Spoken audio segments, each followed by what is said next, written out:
اس دور میں یہ جہاد ہوتا تھا کہ ایک علاقہ فتح کیا تو مسلمان اگلے علاقے میں چلے گئے، اگلا فتح کیا تو اگلے علاقے، ایک کے بعد دوسرے لوگ پلٹ کے نہیں آتے تھے۔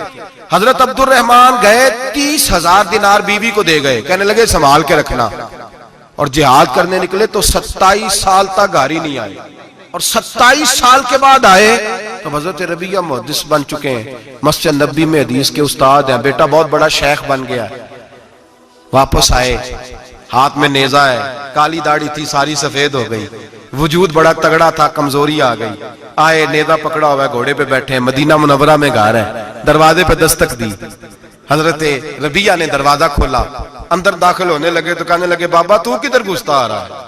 کدھر؟ اس نے کہا تو پیچھے ہٹ، تو میرے مکان پہ کب سے قبضہ کر کے بیٹھا ہے۔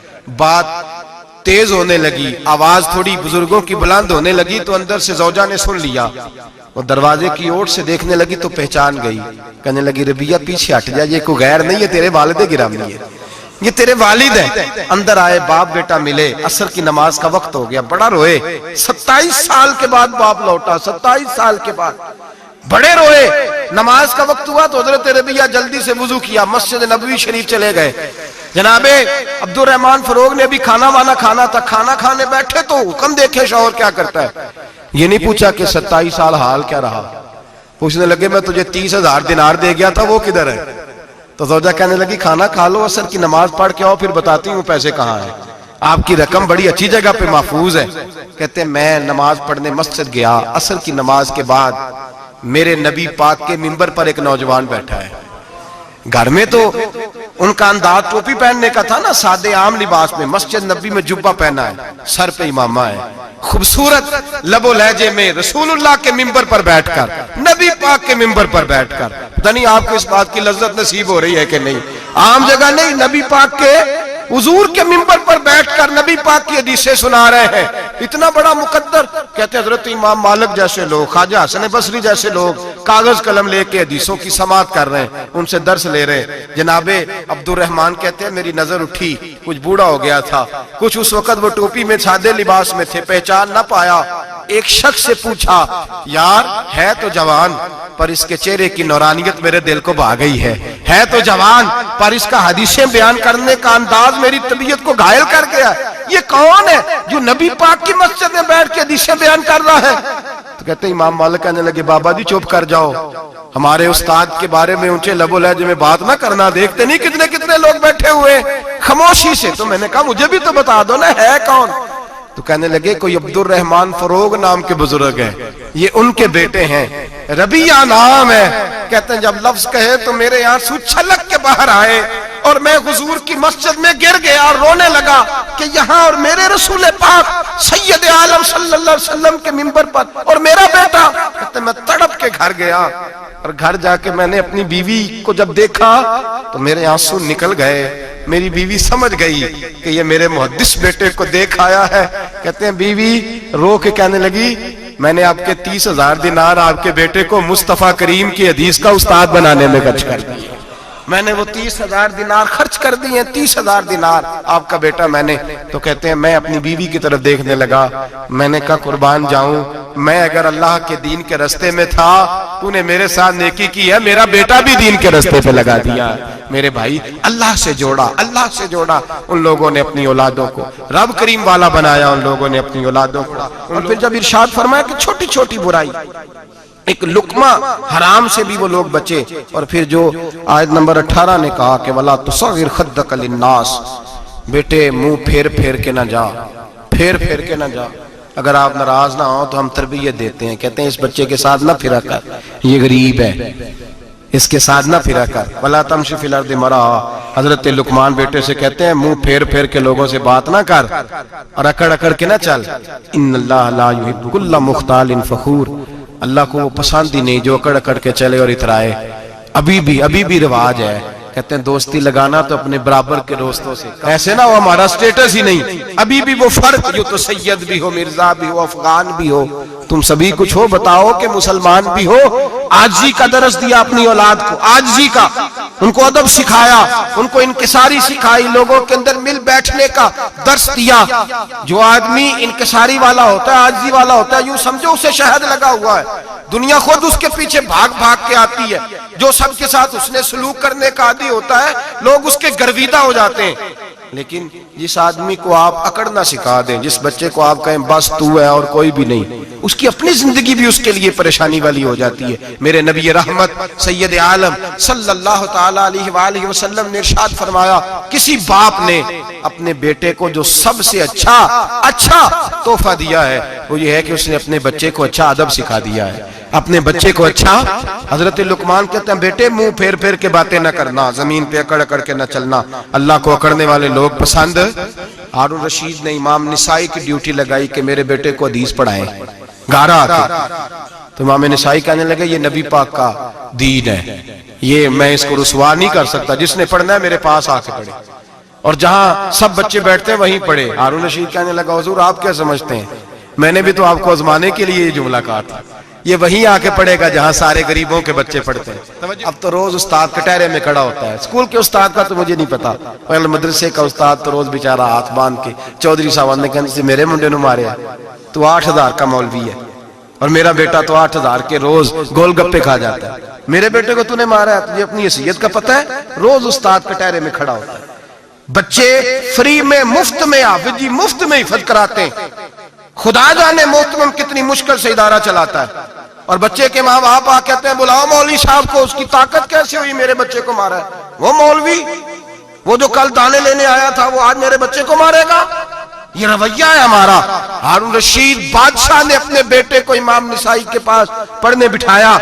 ایک دن حضرت کہاں لوگ کہتے بس بس بیٹا ٹھیک ہے، سیدھا سیدھا تو دین سیکھ کے آیا، ایسے کسی درویش کا مرید ہونا اور کسی عالم کی نوکری کرنا، تو بالکل ٹھیک ہے، پیر اساں بھی رکھے نے، یہ کہ تیرا طریقہ ہے، تو پیچھے لگ گیا ہے، یہ کس طرح کا تیرا رویہ ہے؟ ہارون رشید بادشاہ، ہارون رشید وقت کا مطلق العنان بادشاہ، امام نسائی ان کے بیٹے کے استاد ہیں، امام نسائی رحمت اللہ علیہ کے پاس بیٹا پڑھتا ہے، ہارون رشید گزر رہا تھا تو بیٹا وضو کرا رہا ہے، شہزادہ وضو کرا رہا ہے استاد جی کو، اور پیر دھلا رہا ہے۔ ہارون رشید گھوڑے سے گزرا تو اس نے دیکھا خانقاہ کے باہر، مدرسے کے باہر استاد جی وضو کر رہے ہیں اور بیٹا وضو کرا رہا ہے، سراہی پکڑی ہے، لوٹا پکڑا ہے، استاد جی پیر دھو رہے ہیں۔ ہارون رشید غصے سے اترا، ساتھ بہت سارے سپاہی تھے، انہوں نے کہا کہ یہ مولوی کو مارے گا، مولوی کو مارے گا کہ تو کس طرح میرے بیٹے سے یہ کام کاج کرا رہا ہے؟ کہتے نیچے اترے اور ہارون رشید نے جا کے نا زور سے ایک تھپڑ اپنے بیٹے کے چہرے پہ مارا۔ بیٹا کہنے لگا ابا جی میری غلطی کیا ہے؟ فرمانے لگے تجھے پتہ ہی نہیں تو کس شخص کے پاس پڑھتا ہے؟ تو پانی ڈال رہا ہے، تیرے استاد کو اپنے ہاتھوں سے اپنے پیر دھونے پڑ رہے ہیں، بیوقوف، ایک ہاتھ سے پانی ڈال اور دوسرے ہاتھ سے استاد کے پیر دھو، تجھے پتہ ہی نہیں کہ یہ شخص جب نبی پاک کی حدیثیں بیان کرتا ہے تو کئیوں کو مصطفیٰ کا دیدار نصیب ہو جاتا ہے۔ یہ پتہ نہیں تو کس محدث کا شاگرد ہے، ایک ہاتھ سے پیر پہ پانی ڈال دوسرے ہاتھ سے دھو، اس لیے کہ باندھ علموں جو کرے فقیری وہ کافر مرے دیوانہ ہو۔ اگر تو نے دنیا میں کامیاب ہونا ہے تو اس سے فیض علم حاصل کر، بیٹے یاد رکھ، اگر تو اس کی بارگاہ میں حاضری دے گا تو تو آگے بڑھے گا۔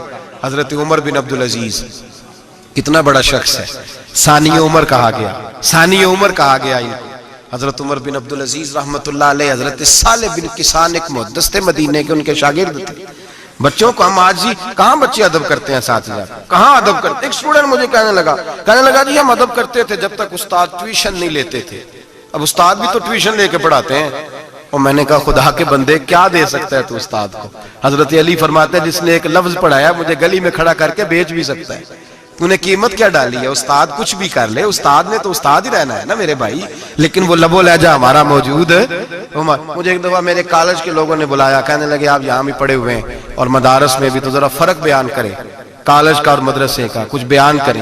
میرے ٹیچرز بھی تھے بہت سارے، تو میں نے کہا معذرت کے ساتھ یہاں تو بڑا مشکل ہو جائے گا بات کرنا، لیکن ایک جملہ میں نے مدرسے اور کالج میں ایک فرق محسوس کیا ہے۔